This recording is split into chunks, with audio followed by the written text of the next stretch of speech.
ഇതൊരു customised wedding ടിയാരയാണ്. മുഴുവനായിട്ടും വൈറ്റും സിൽവറും കളർ കോമ്പിനേഷനിലാണ് ഇത് ചെയ്തിരിക്കുന്നത്.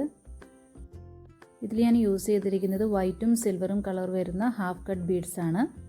അപ്പോൾ ഇതെങ്ങനെയാണ് ചെയ്യുന്നതെന്ന് നോക്കാം. അപ്പോൾ ഇതിനു വേണ്ടി ഞാൻ യൂസ് ചെയ്യുന്നത് 0.3 mm സൈസ് വരുന്ന സിൽവർ ഷെയ്ഡിലുള്ള ഗിയർ വയർ ആണ്. ഹെവി വർക്ക് വരുന്ന ടിയാറാസ് ചെയ്യാൻ നേരത്ത് 0.3 mm സൈസ് വരുന്നതാണ് ഏറ്റവും നല്ലത്. അതില്ലെങ്കിൽ 0.4 mm സൈസ് വരുന്നതും യൂസ് ചെയ്യാം. ഞാനിവിടെ ഈ ടിയാര റോളിൽ നിന്നും കട്ട് ചെയ്യാതെ തന്നെയാണ് യൂസ് ചെയ്യുന്നത്. സോ നമുക്കിപ്പോൾ എത്ര സൈസാണോ ടിയാര വേണ്ടത് അതിൻ്റെ ഇരട്ടി നമ്മൾ ആദ്യം ഒന്ന് അളന്നെടുക്കണം. എനിക്ക് ഈ ഒരു സൈസിലാണ് വേണ്ടത്. സോ അതിൻ്റെ ഇരട്ടി ഞാനൊന്ന് മെഷർ ചെയ്ത് എടുക്കുന്നുണ്ട്. ഇവിടെ വരെയാണ് വരിക. ഇനി ഈ ഒരു പോയിന്റിൽ നിന്ന് ഇവിടെ ഞാൻ ചെറുതായിട്ട് ബെൻഡ് ചെയ്യുന്നുണ്ട്. ഈ ഒരു പോയിന്റിൽ നിന്നാണ് വർക്ക് സ്റ്റാർട്ട് ചെയ്യുന്നത്. സോ രണ്ട് എൻഡിലും നമ്മൾ ഹെയറിൽ ഫിക്സ് ചെയ്യാനുള്ള ഒരു ഹോൾ ഇട്ട് കൊടുക്കുന്നുണ്ട്. അതാണ് ഫസ്റ്റ് ചെയ്യേണ്ടത്. സോ അതിവിടെ റെഡിയാണ്. ഇനി നമ്മളൊരു കമ്പി എടുത്ത് ജസ്റ്റ് കൈ വെച്ചൊന്ന് ഷേപ്പ് ആക്കിയതിന് ശേഷം അതിനെ ടൈറ്റായിട്ടൊന്ന് ചുറ്റിയെടുക്കുവാണ്. ഞാനിവിടെ ചെറിയ ബീഡ്സാണ് യൂസ് ചെയ്യുന്നത്. സോ അത് സ്റ്റിക്ക് ചെയ്യാൻ പാകത്തിനുള്ള ഹോളാണ് ഇവിടെ ആക്കുന്നത്. ഇനി അതിനെ ഒന്ന് സെൻറ്ററിലേക്ക് വെച്ച് കൈ വെച്ചൊന്ന് പ്രസ് ചെയ്തെടുക്കുന്നുണ്ട്. ഇതാണ് ഫസ്റ്റ് സ്റ്റെപ്പ്. അടുത്തതായിട്ട് ഇതേപോലെ തന്നെ വീണ്ടും കൈ വെച്ചൊന്ന് ഷേപ്പ് ചെയ്തതിന് ശേഷം അതിനൊന്ന് പിരിച്ചെടുക്കുകയാണ്. ഇനി ഇതിനെ രണ്ട് കമ്പിയും കൂടെ കൂട്ടിപ്പിടിച്ച് ഒന്ന് ചുറ്റിയെടുക്കുകയാണ്. ഞാനിവിടെ 3 times ആണ് ചുറ്റിയെടുക്കുന്നത്.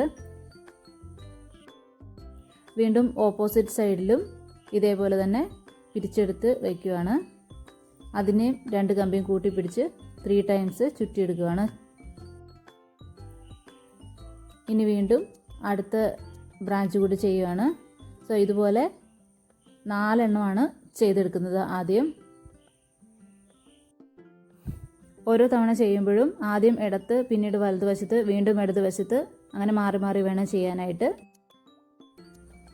സോ ഇവിടെ ഇപ്പോൾ 4 എണ്ണം ഞാൻ ചെയ്തിട്ടുണ്ട്. ഇനി വീണ്ടും ഈ ചെയ്ത മെത്തേഡ് തന്നെ നമ്മൾ 2 ബ്രാഞ്ചായിട്ടാണ് ചെയ്യുന്നത്. ആ ചെയ്യുന്ന സമയത്ത് ഇതിൽ നിന്നും ഒരു കുറച്ച് ലെങ്ത്ത് കൂട്ടി വേണം അടുത്ത ബ്രാഞ്ച് ചെയ്യാനായിട്ട്. സോ ഇവിടെ ഒന്ന് റെഡി ആയിട്ടുണ്ട്. ഇനി ഇതിൻ്റെ കൂടെ തന്നെയാണ് അടുത്ത ബ്രാഞ്ച് കൂടെ ചെയ്യുന്നത്.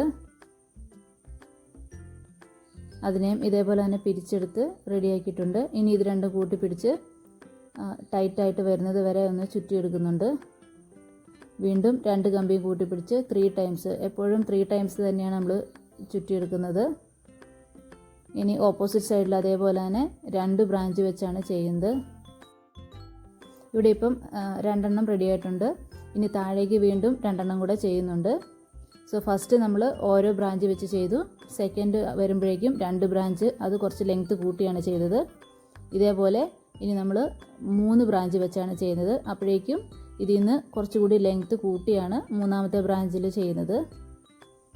സോ ആദ്യം ഒന്ന് ജസ്റ്റ് ഇതുപോലെ റഫായിട്ടൊന്ന് ലെങ്ത്ത് എടുത്തതിന് ശേഷം ഇതുപോലെ പിരിച്ച് അതിന് 3 ബ്രാഞ്ചസ് ആക്കി ചെയ്യുവാണ്.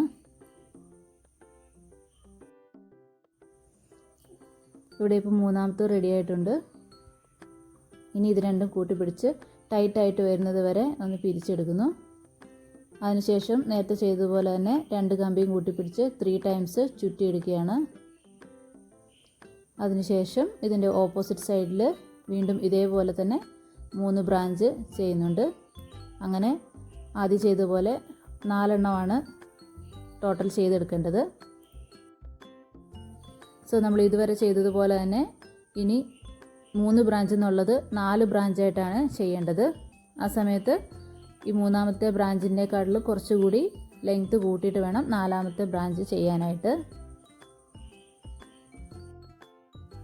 സോ 4ാമത്തതും നമ്മൾ ഇതുപോലെ 4 എണ്ണമാണ് ചെയ്ത് വയ്ക്കേണ്ടത്. അതിനുശേഷം 5 ബ്രാഞ്ച് ഉള്ളത് ചെയ്തെടുക്കണം. അതിനുശേഷം വീണ്ടും 6 എണ്ണം ഉള്ളത് ചെയ്തെടുക്കണം.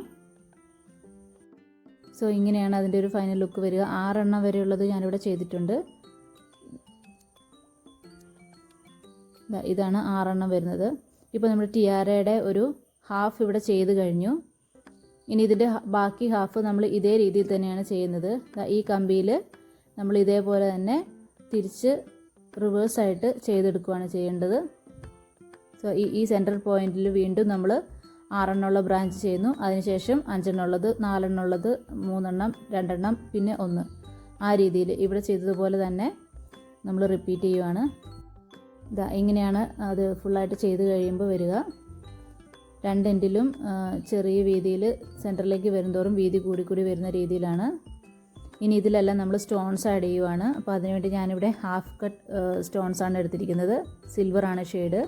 ഇത് അതിൻ്റെ ഈ ഒരു എൻഡിൽ ഫുള്ള് സിൽവറും സെൻറ്ററിൽ വൈറ്റുമാണ് യൂസ് ചെയ്യുന്നത്. ഇതാണ് വൈറ്റ്. ഇതും ഹാഫ് കട്ട് ബീഡ്സ് തന്നെയാണ്. സോ ഇതിനെ സെൻറ്ററിലായിട്ടും സിൽവറിനെ എൻഡിലുമായിട്ടാണ് യൂസ് ചെയ്യുന്നത്. അതിനുവേണ്ടി ഞാൻ B7000 ഗ്ലൂ ആണ് യൂസ് ചെയ്യുന്നത്. സോ ആദ്യം ഗ്ലൂ നമുക്ക് ആ ഒരു കമ്പിയുടെ റൗണ്ടിൽ അതേപോലെ തന്നെ അപ്ലൈ ചെയ്ത് കൊടുക്കാം. അതിനുശേഷം സ്റ്റോൺസ് ഒട്ടിച്ചു കൊടുക്കാം. ഇങ്ങനെയാണ് വരിക. ഇനി ഈ സെൻറ്ററിൽ കാണുന്ന ആ കമ്പികൾ നമുക്കൊന്ന് ഹൈഡ് ചെയ്യണം. അപ്പോൾ അതിനായിട്ട് ഞാൻ ഈ ഒരു ബീഡ്സാണ് യൂസ് ചെയ്യുന്നത്. ഇതും ഹാഫ് കട്ട് ബീഡ്സാണ്, ഓവൽ ഷേപ്പിൽ വരുന്നത്. സോ ഇതിനെ ഈ ഒരു ബ്രാഞ്ചിൽ ഇങ്ങനെ സ്റ്റിക്ക് ചെയ്ത് കൊടുക്കുക ചെയ്യുന്നത്. കുറച്ച് ഗ്യാപ്പ് ഇട്ടാണ് സ്റ്റിക്ക് ചെയ്ത് കൊടുക്കുന്നത്. സോ ഇങ്ങനെയാണ് അതിൻ്റെ ഒരു ഫിനിഷിങ് വരുന്നത്. സോ ഇപ്പോഴും ഇതിൻ്റെ ഇടയിലെല്ലാം ഗ്യാപ്പ് വന്നിട്ടുണ്ട്. സോ അത് ഞാൻ ഈ same white half cut beads വെച്ച് കവർ ചെയ്തെടുക്കുകയാണ്. സോ സെൻറ്റർ പോർഷനിലെല്ലാം ഞാൻ ആ സ്റ്റോൺസ് ഒട്ടിച്ചു കൊടുത്തിട്ടുണ്ട്. സോ ഇങ്ങനെയാണ് അതിൻ്റെ ഒരു ഫൈനൽ ലുക്ക് വരിക. ഇത് ഞാൻ ചെയ്തൊരു കസ്റ്റമൈസ്ഡ് വർക്കാണ്. ഹിജാബിന് മുകളിൽ വയ്ക്കാൻ വേണ്ടിയുള്ള ഒരു ഹെയർ വൈനായിരുന്നു ഇത്. സോ എനിക്കും പേഴ്സണലി ഒരുപാട് ഇഷ്ടപ്പെട്ടൊരു വർക്കായിരുന്നു ഇത്. സോ നിങ്ങളുടെ അഭിപ്രായം കമൻറ്റ് ചെയ്യണേ.